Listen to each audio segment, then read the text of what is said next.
So you wanted to know how India became such a big name in space. What's wild is they're not just launching satellites, they're aiming for the moon and Mars and even jumping into commercial space ventures. It's pretty remarkable, especially when you compare their budget to other countries with space programs. It's a shoestring. Yeah, like how did they even become a major player? It all started with ISRO, the Indian Space Research Organization. ISRO, okay. They've been around since 1969 and have always found ways to pull off these really impressive missions without breaking the bank. Super efficient. And they build rockets for other countries too, right? Yeah, their Polar Satellite Launch Vehicle, the PSLV, it's known all over the world. Reliable, affordable workhorse for launching satellites. So other countries are basically lining up to use Indian rockets to get their satellites up there, which is, a pretty big deal. Huge. And remember that whole Mongolian moment back in 2014? Oh, yeah. Reaching Mars on the first try. And they did it for less than it cost to make a Hollywood movie. Less than a Hollywood movie. Wow. It was a big deal. Put them on the map, Yeah. Showed everyone they had the tech and the skill to be in the same league as the countries with way bigger space programs. Totally. And they haven't slowed down at all since then. Like, just look at Chandrayaan-3 landing on the moon's south pole just last year, 2023. It's a huge accomplishment, landing on the moon at all. But the South Pole, that's important. It's like really valuable for science. Why the South Pole specifically? What makes it so special? Think about it. The craters there are always in shadow.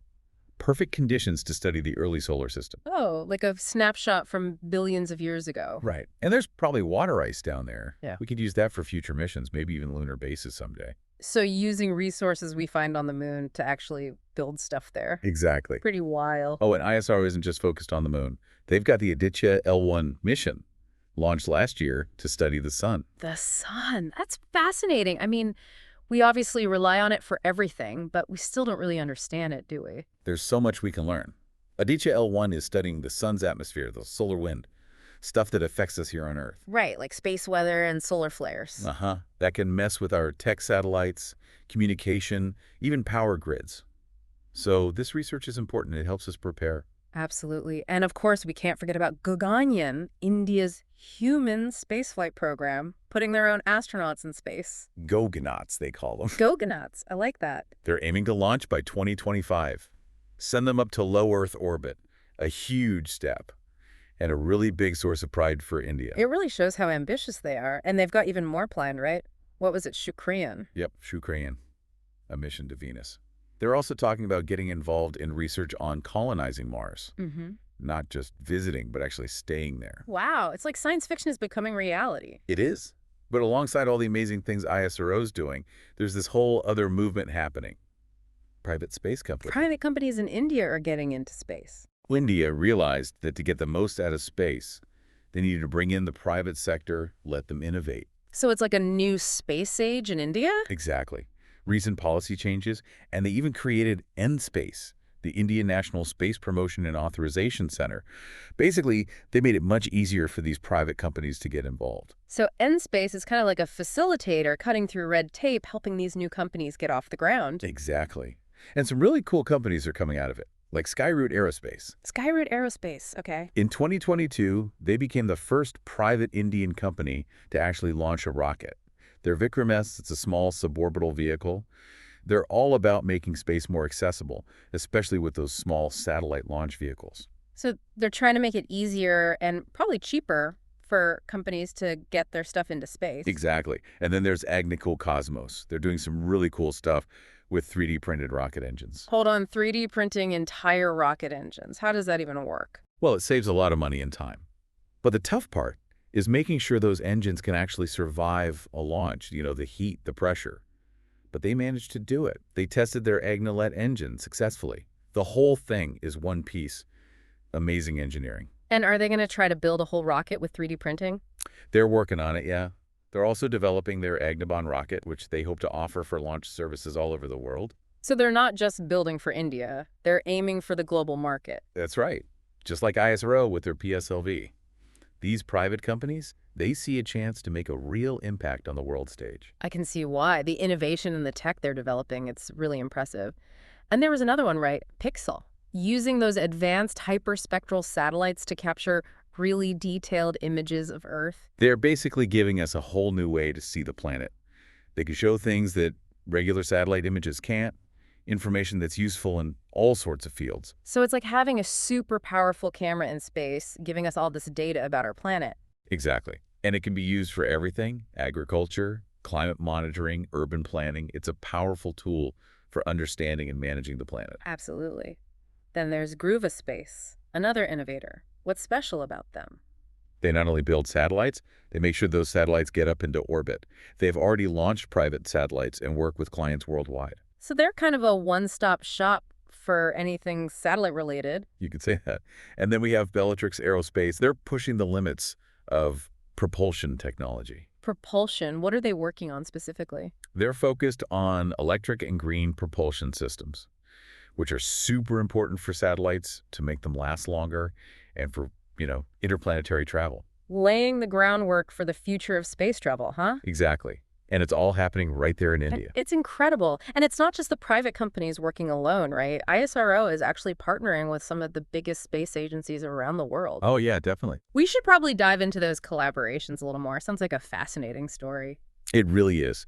A great example of how India is working with the global community to push the limits of space exploration. It really is. A great example of how India is working with the global community to push the limits of space exploration. They're teaming up with some of the big names out there, like NASA, for instance.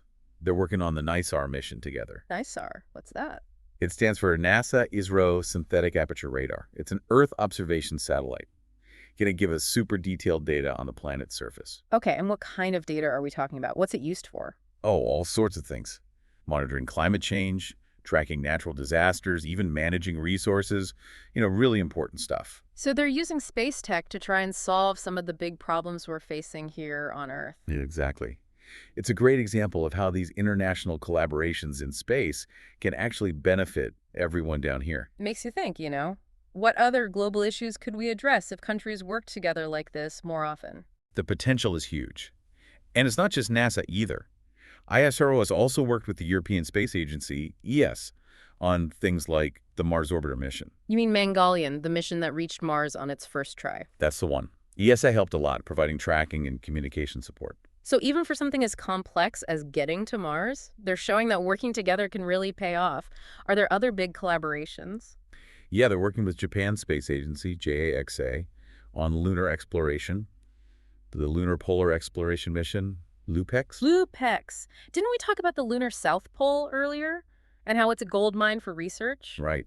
This mission's going to dig even deeper into the mysteries of the South Pole, looking for water ice, other resources that could be crucial for future missions. So many countries coming together to explore the moon. It's amazing. It really shows you that space exploration is a global effort. And these collaborations, they're not just about sharing the work. It's about making discoveries faster, pushing the boundaries of what's possible in space. Absolutely. It's a real testament to human ingenuity and what we can accomplish when we work together. But let's not forget about India's own achievements. Their Polar Satellite Launch Vehicle, PSLV. Ah, yes. The PSLV.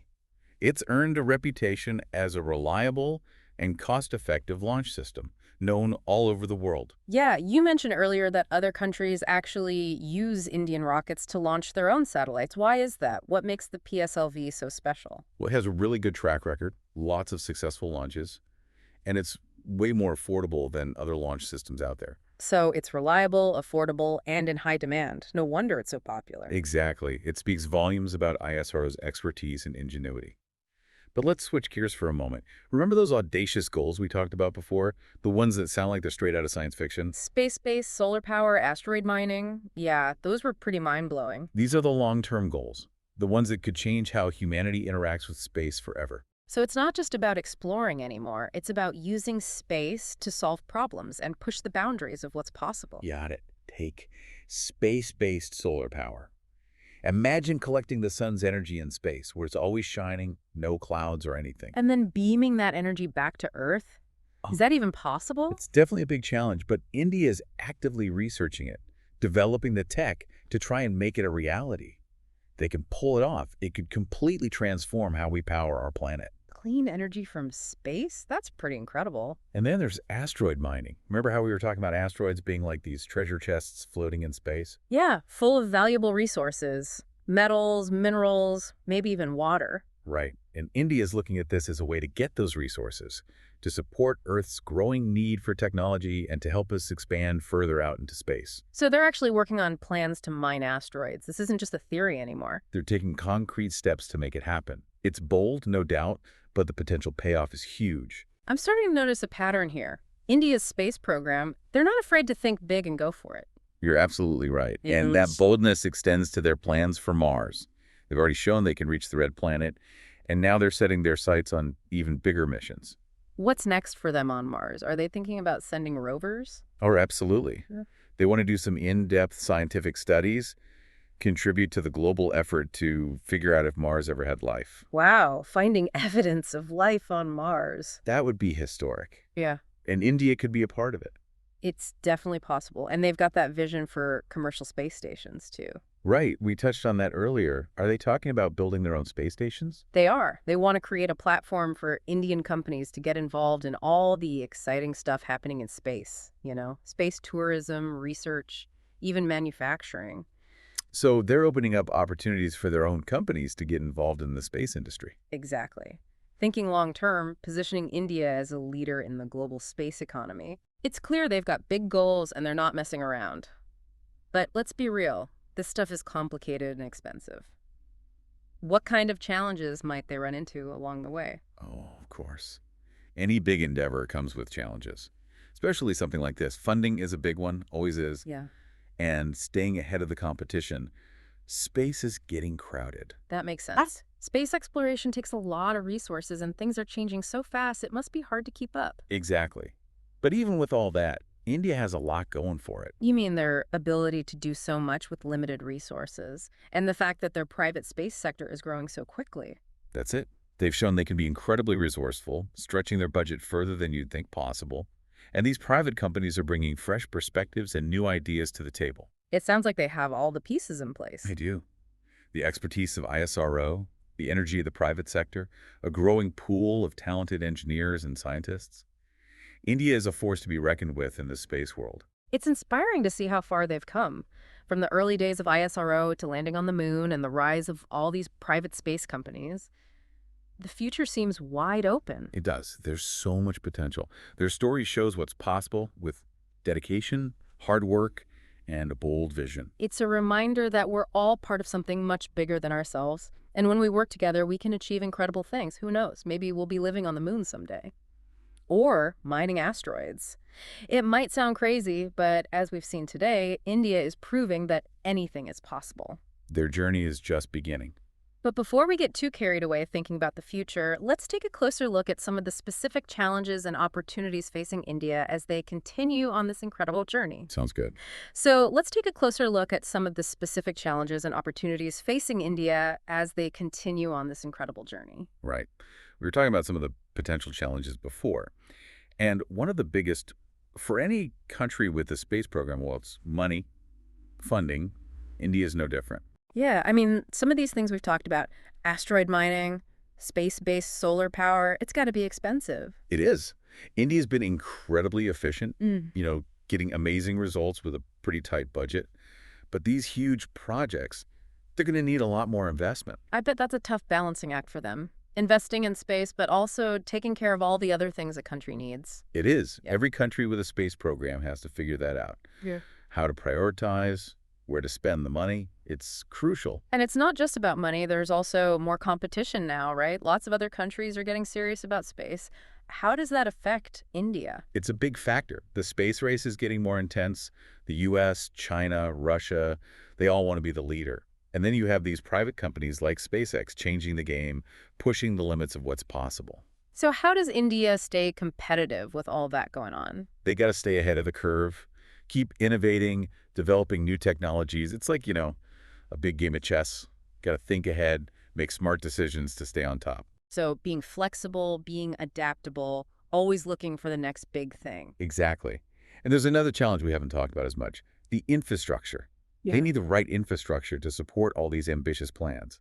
Infrastructure. Okay, so what are we talking about here? What do they need? Well, you need the rockets and satellites, sure. Yeah. But also, top-notch launch facilities, Mm. tracking stations, research centers. And you need the people, the engineers, the scientists, everyone who designs, builds, and runs all this complex stuff. So it's about the long game, investing in people and institutions, not just technology. Absolutely. You got to build a strong base if you want to grow in the space sector. Create a whole system where innovation can thrive. That makes sense. But it sounds like a huge undertaking. Where do they even start? Well, the good news is India already has a pretty good foundation to work with. Mm. Think about ISRO's track record. Amazing results with limited resources. They've shown they know how to make the most out of what they have. That's what you were talking about before, that frugal innovation, being smart with your resources. Exactly. And don't forget the private space sector. Companies like Skyroot Aerospace, Agicol Cosmos, Pixel, they're all bringing new ideas and energy to the table.